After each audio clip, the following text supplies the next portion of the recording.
ಏನದು?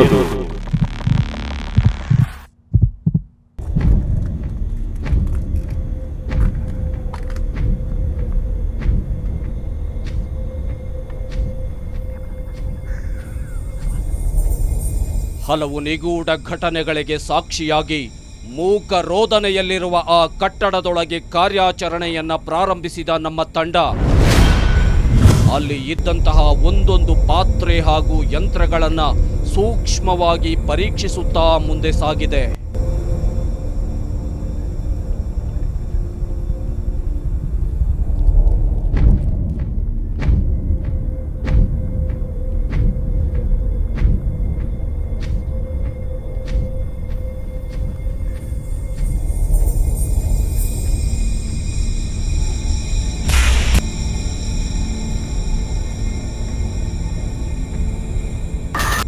ವಿಚಿತ್ರ ಮೌನ, ಸುತ್ತಲೂ ಗಾಢ ಕತ್ತಲು ತಂಡದ ಎದೆ ಬಡಿತ ಹೆಚ್ಚು ಮಾಡುತ್ತಿದ್ದವು.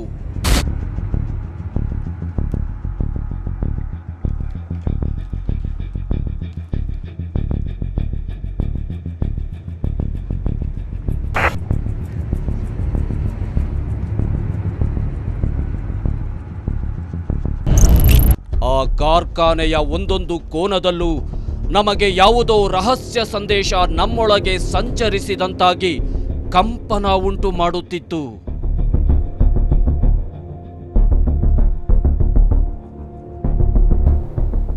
ಸರ್, ನಾವು ಎಂಟ್ರಿ ಕೊಟ್ಟಾಗಿಂದನು ಯಾವುದೋ ಒಂದು ಪಾತ್ರೆ ಹತ್ರ ಹೋದ್ರೂ ಇಲ್ಲ ಇಲ್ಲಿಟ್ಟಿರುವಂಥ ಬೇರೆ ಸ್ಟವ್ಗಳಾಗಿರ್ಬೋದು, ಯಾವುದ್ರ ಹತ್ರ ಹೋದ್ರೂ ಏನೋ ಒಂಥರ ಬಾಡಿ ಹೀಟ್ ಆದಂಗೆ ಆಗ್ತಾ ಇದೆ, ಏನೋ ಎಳ್ದಂಗೆ ಆಗ್ತಾಯಿದೆ. ಏನಕ್ಕೆ ಸರ್ ಈ ಥರ ಆಗುತ್ತೆ? ಇದೆಲ್ಲ ಕೆಲವೊಂದು ಕಬ್ಬಿಣದಿಂದ ತಯಾರು ಮಾಡಿರ್ತಾರೆ, ಕೆಲವೊಂದರಲ್ಲಿ ತಾಮ್ರ ಮಿಕ್ಸ್ ಆಗಿರುತ್ತೆ, ಈ ಕೆಲವೊಂದರಲ್ಲಿ ಸ್ಟವ್ಗಳಲ್ಲೆಲ್ಲ ಬಂದು ಅಲ್ಯೂಮಿನಿಯಮ್ಮು ಮತ್ತು ಹಿತ್ತಾಳೆ ಮತ್ತು ಎಲ್ಲ ಥರದ್ದು ಕೆಲವೊಂದು different type of metals use ಮಾಡಿರ್ತಾರೆ. ಮತ್ತು ಏನಾಗುತ್ತೆ, ಇಲ್ಲಿ ಕಂಟಿನ್ಯೂಸ್ ಆಗಿ ಹಲವಾರು ವರ್ಷಗಳ ಕಾಲ ಇದನ್ನು ಅಡುಗೆಗಳನ್ನು ಮಾಡೋದಕ್ಕೆ ಅಂದ್ಬಿಟ್ಟು ಶಾಖ ತಗೊಂಡಿರುತ್ತೆ, ಮತ್ತು ನೀರುಗಳು ಸ್ಟೋರ್ ಮಾಡಿಟ್ಟಿರ್ತಾರೆ.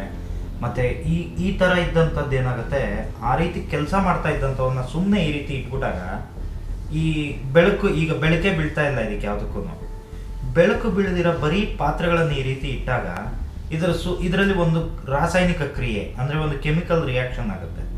ಏನಾಗುತ್ತೆ, ಒಂದು ರೀತಿಯಾದಂಥ ಈ ನಮ್ಮ ಸುತ್ತಮುತ್ತಲು ಈಗೇನು ನಮಗೆ ಫೀಲ್ ಆಗ್ತಾ ಇದೆಯಲ್ಲ, ಏನೋ ಒಂಥರ ನಾವು ಇಲ್ಲಿದ್ದರೆ ನಮ್ಮ ಸುತ್ತಲೂ ಯಾರೋ ನಿಂತಿದ್ದಾರೆ ಅಥವಾ ನಮಗೇನೋ ನಮ್ಮ ಬಾಡಿನ ಸುತ್ತುವರೆದಿದೆ, ಈ ಥರದ್ದೆಲ್ಲ ಏನೊಂದು ಫೀಲ್ ಆಗ್ತಾ ಇದೆ. ಈ ಫೀಲ್ ಆಗೋದಕ್ಕೆ ಕಾರಣ ಅದರಿಂದ ಔಟ್ಪುಟ್, ಅದರಿಂದ ಹೊರಬರ್ತಾ ಇರತಕ್ಕಂಥ ನೆಗೆಟಿವ್ ಫ್ಲೋ. ಆ ನೆಗೆಟಿವ್ ಫ್ಲೋ ಅದರಿಂದ ಪೂರ್ಣವಾಗಿ ಹೊರಗಡೆನೂ ಬರಲ್ಲ ಅಥವಾ ಅದ್ರ ಒಳಗಡೆನೂ ಇರಲ್ಲ. ಅದು ಏನು ಮಾಡುತ್ತೆ, ಈ ಅದ್ರ ಹತ್ರ ಬರ್ತಕ್ಕಂಥ, ಈಗ ನಮ್ಮ ಬಾಡಿಯಲ್ಲಿ ಏನಾರ ನೆಗೆಟಿವ್ ಫ್ಲೋ ಇದ್ದರೆ ಅದನ್ನು ಈ ರೀತಿಯಾದಂಥ ಹಳೆ ಕಬ್ಬಣ ಅಥವಾ ಹಳೆ ಲೋಹಗಳು, ತಾಮ್ರ ಆಗ್ಬೋದು, ಕಬ್ಬಣ ಆಗ್ಬೋದು, ಇವುಗಳು ಅಬ್ಸರ್ವ್ ಮಾಡ್ಕೊಳತ್ತೆ. ಆ ಅಬ್ಸರ್ವ್ ಮಾಡಿಕೊಂಡು ಅದಕ್ಕಿಂತ ವೀಕ್ ವೈಬ್ರೇಷನ್ ಇರತಕ್ಕಂಥ ಒಂದು ಎಲಿಮೆಂಟ್ ಅದರ ಹತ್ರ ಬಂದಾಗ ಅದನ್ನು ಅಬ್ಸರ್ವ್ ಮಾಡ್ಕೊಳ್ಳೋಂಥ ಶಕ್ತಿ ಹೆಚ್ಚಾಗಿರುವಂಥದ್ದು, ಅದನ್ನು ಅಬ್ಸರ್ವ್ ಮಾಡ್ಕೊಳ್ಳೋಕೆ ಸ್ಟಾರ್ಟ್ ಮಾಡುತ್ತೆ.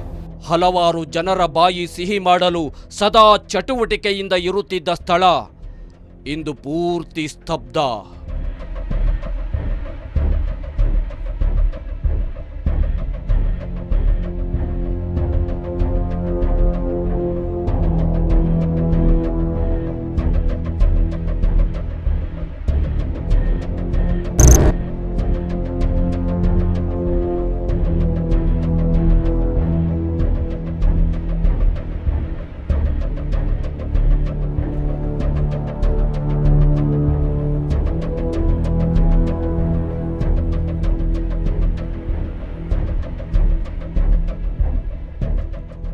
ನಮ್ಮ ಹಿರಿಯರು ಅನಾದಿ ಕಾಲದಿಂದಲೂ ಆಚರಿಸಿಕೊಂಡು ಬರುತ್ತಿದ್ದ ಒಂದು ವಿಶಿಷ್ಟ ಪದ್ಧತಿಯ ಬಗ್ಗೆ ಅಲ್ಲಿದ್ದಂತಹ ವಾಸ್ತು ಹರೀಶ್ ಅವರು ವಿವರಿಸಿದರು.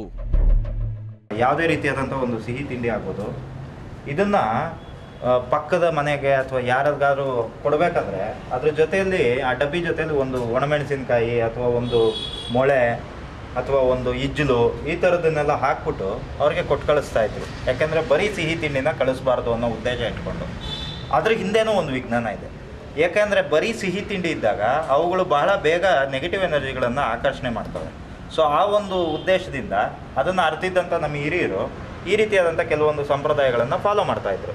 ನೋಡಿ, ಇದು ಸಿಹಿ ತಿಂಡಿನ ತಯಾರು ಮಾಡ್ತಾ ಇದ್ದಂಥ ಒಂದು ಘಟಕ.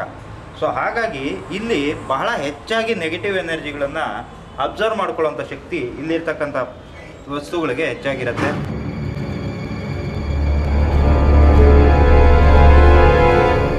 ಸಿಹಿ ತಿಂಡಿಗಳಿಗಾಗಿ ಅತಿಮಾನುಷ ಶಕ್ತಿಗಳ ಪ್ರಯತ್ನಗಳ ಬಗ್ಗೆ ಕೇಳಿದ ನಮ್ಮ ತಂಡಕ್ಕೆ ಅದಾಗಲೇ ಅಲ್ಲಿ ಇರಬಹುದಾದ ಎನರ್ಜಿಗಳ ಬಗ್ಗೆ ಸಣ್ಣದಾಗಿ ಅರಿವು ಮೂಡತೊಡಗಿತು.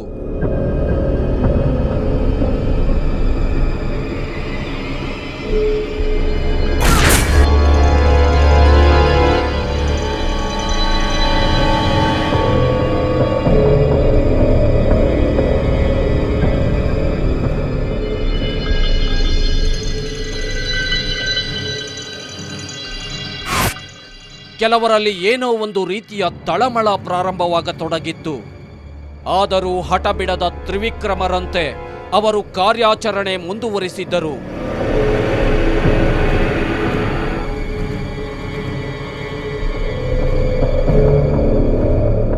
ನೂರಾರು ಜನ ಕಾರ್ಮಿಕರ ಜೀವನಕ್ಕೆ ಬೆಳಕಾಗಿದ್ದ ಆ ಕಾರ್ಖಾನೆಯಲ್ಲಿ ಇಂದು ಒಂದೇ ಒಂದು ಬೆಳಕಿನ ಕಿರಣಕ್ಕಾಗಿ ಹುಡುಕಾಡಬೇಕಿದೆ.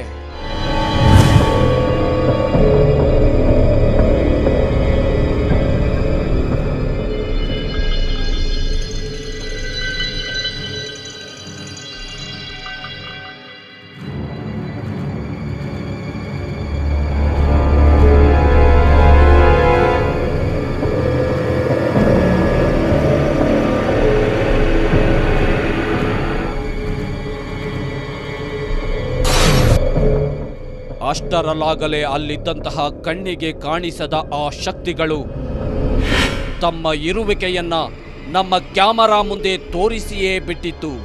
ನೋಡೋಣ, ಏನದು?